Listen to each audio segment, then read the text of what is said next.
सिंधी समाजाचा संताप उफाळला। अमित बघेल यांच्या वक्तव्यावर कठोर कारवाईची मागणी।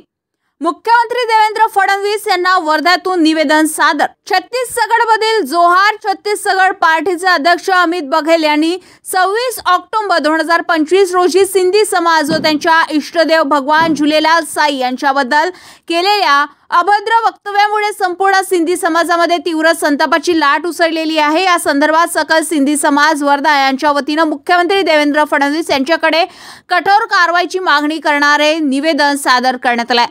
सिंधी समाजाने आपल्या निवेदनात म्हटलंय की एका समाजाच्या श्रद्धास्थानाचा अपमान करून स्वस्त लोकप्रियता मिळवण्याचा प्रकार हा अत्यंत निंदनीय आहे।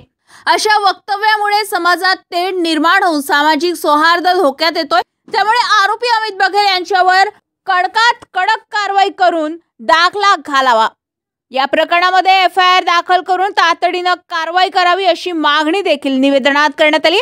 समाजाने महाराष्ट्र सरकार, छत्तीसगड सरकार आणि भारत सरकार यांना आव्हान केलंय की अशा प्रवृत्तीला आळा घालण्यासाठी ठोस उपाययोजना कराव्यात।